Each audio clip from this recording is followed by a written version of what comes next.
Hey guys, it's been a long time. I have been doing nothing since my last video, so I have no excuse for why I haven't filmed a video. But I mean, today we're back with another makeup and movie video. So we're just gonna do it. I am going to be talking about Suicide Squad, the 2021 movie. Otherwise known as Suicide Squad 2, I guess.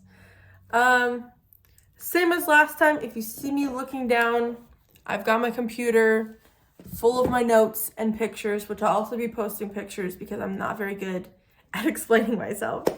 So, yeah, and if you can't tell by my hair, I am going to be doing a makeup look inspired by Harley Quinn. Specifically this look from the beginning of the movie. Now I will say, same as my last video, there are going to be spoilers.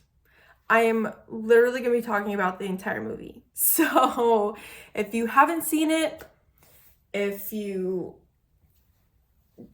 care about spoilers, I don't know what else to say, probably don't watch this from here on out. But if you have seen it and you care about what I have to say, then stick around. I hope you stick around. I mean, you also see me do a cute makeup look. I don't know. Okay, so to start off with, I was expecting a lot more of the advertised characters. So, Javelin and Captain Boomerang and even Weasel, like I was expecting to get more of those characters. They die within the first 10 minutes of the movie. It blew my mind. I could not comprehend what the actual freak was happening. I thought maybe like, oh, this is just a dream, because they were focusing like the whole first part on, I don't know his name, but he plays Yondu in Guardians of the Galaxy. All right, sorry, I thought I heard something going on downstairs. And it's just me and my dog. My dog's right here, so I don't know. I'm not living in a horror movie, so I'm staying right here. Anyways, so they're focusing on this guy. I don't know his name because literally there was no point in learning his name. Literally no point. Because so they focus on him, first of all, being like, oh, you're gonna be like the leader of this team, right? And then they introduce Pete Davidson's character, and then Mangrel, I think that's her name, and then Captain Boomerang, and then TDK, which played by Nathan Fillion. Was not expecting that. And then Javelin, played by Flula Borg. I love Flula. Hello. I followed him on Instagram, and so he was posting all of these videos about him getting jacked for this role, and then he doesn't even get to throw his javelin. He like dies straight on the beach. All of my expectations were so high, and then just got brought right down so quick. My brain, I was just sitting there the whole first part. I was like, oh my gosh, what is happening right now? So I thought maybe it was just gonna be like what this guy, maybe that's his power, he sees the future or something. So I thought, oh, maybe he's just like looking into the future and sees this happening and makes decisions for his team to kind of prevent that from happening. But no, everybody's dead except for Harley Quinn and Flag. Yeah, it was it's so crazy. But I guess their characters were on a team of like to distract this the bad guys of the movie. Yeah, they were just a distraction. So then we go to Team 2, which is made up of Bloodsport, Peacemaker, Ratcatcher, King Shark. Hold on, I know I'm missing somebody. Oh, Polka Dot Guy. So yeah. Then it goes to them, and they're the actual team that's been made to go in and do the dang thing. So I don't know. Peacemaker, I'm not a huge fan of. I don't know why they would create a whole TV show around him. I did not care for his character at all. I love John Cena, but the character Peacemaker is a bad guy. Like, he is Captain America, but without a heart, without feeling. What is going on? Anyways, he will bring about peace, which, okay, yay, but he does it without caring who he has to kill in the process of that, which I'm not so yay about. So that's him, and they made a whole TV show about him, and I really don't care to watch it, especially since he dies literally in the end of the movie. So I don't know what's happening. I don't get it. But yeah, I don't care to watch the show. So I don't know why they would. Anyways, whatever. Okay, moving on. Yeah, Harley Quinn freaking is the literal best. I have always loved her as a character. She's so chaotic and cute, but a bad bitch. She's just so cool. I mean, she's chaotic, which I love. So how can you not love her? And so her scene when she's escaping is like makes it so much more awesome, because she's able to escape this whole place, killing anybody in her path, and like all by herself. Now, that's amazing. That's girl power right there. So something I loved about the movie was the transitions. So they kind of did like chapters. And I'll throw a picture of an example I'm talking about. So like 3 days later, or 3 days earlier, and the transition they did with that was really cool.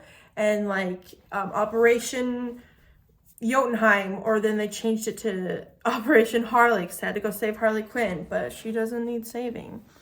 So just the cool imagery that they did with that was amazing. And then, yeah, just like moving off of that and into like the colors, the saturation and brightness and everything of all of the colors in the palettes that they used was really beautiful, like really pretty to look at. They did a really good job. And then just the cinematography of how they filmed like some of the fight scenes. For example, the scene with Flag and Peacemaker, when they did the reflection in the helmet, that was really cool. I was really surprised and like amazed at that. It was just really cool. What else can I say? And the starfish, when it was breaking all the buildings, like just how it was moving through the buildings looked really cool. Okay, so something I really, really loved about the movie was the humor. It wasn't like dumb humor. It was actually like good comedic breaks. I can't remember the exact term that I'm looking for, but they perfectly, I feel like they perfectly balanced violence with humor. So like, so they would do something heavy and gory and then break it up with something comedic and lighthearted. And it was a good balance to where like throughout the whole movie that it created this feeling of, so it wasn't, you weren't so, like gory movies just isn't my thing. So after watching the movie, I didn't feel gross or like there's a lot of blood. You know what I mean? Which they did a good job, like I'm trying to say. They did a good job balancing that with humor. And there was one particular part when they're going to save Harley Quinn that Peacemaker, or not Peacemaker, Bloodsport and Flag were right outside of the building. Bloodsport is about like starting to climb up the building when Harley Quinn is like, "Hey guys, what you doing?" And they're like,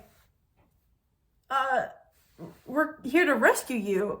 And she says, "Oh, well, I can go back inside. Like, you guys can still do your thing." I was just like, that's something I would say. It's like, "Oh, well, sorry to inconvenience you. Like, I'll go back inside. Like, you can still save me if you want." It's like, it was just so funny. I don't know what else to say. But yeah, so the timing of the comedy and balancing it with the more heavy stuff was beautiful. All right, I did a little bit of the black off camera because I'm not talking and working at the same time, which I need to do better at. But anyway, so something else that I thought was, or something that I just thought was, I didn't get, while the colors and everything was beautiful, I did not understand the purpose for the flowers coming out from behind Harley Quinn when she was making her escape. I didn't get it. I don't know what the whole purpose behind that was. But I mean, it was done beautifully. It was great. I just didn't get it. And like, so she has javelin, and it kind of appeared like a power-up in a video game. I didn't get it. So yeah, there was that. It was all done, like, again, the graphics and everything was amazing, but I just didn't get it. I'm sorry, I did not get it. All right, I did the lipstick off camera because I needed complete focus, or I was gonna mess up my lines. But I saw this, the audience review on Rotten Tomatoes, and I agree with it. So I'm just gonna read it. "The story isn't amazing, but the over-the-top action and sometimes literally side-splitting gags make this Suicide Squad a major improvement." And I'm assuming they're saying improvement from the last Suicide Squad, which I would heavily agree with this entire statement. It was much better than the last one. I still don't understand the last one. I mean, the story wasn't great for this one either, but I think just the comic book-like aspect of the movie was a lot better than the last one, than the first Suicide Squad. And there were some other things that I wanted to talk about. Like, I wish I had seen this poster before watching the movie where it says "Don't get too attached." Yeah, thanks for the heads up. Because I was expecting this, and ended up getting this. I was advertised both things and I was expecting too much and I got too attached. So there's that. I think I'm going to agree with the, oh shoot, hold on, let me see what cheek she's got this on. It's this one, right? Yeah, I'm gonna go with this one. Anyways, so I'm gonna agree mostly with the IMDb ratings. They gave it a 7 out of 10 stars. And I think I'm gonna go with a 6.5. Again, it's mainly just because I'm not into bloody movies. It's not my thing. And the plot just wasn't there. Ah! I messed up. Hold on.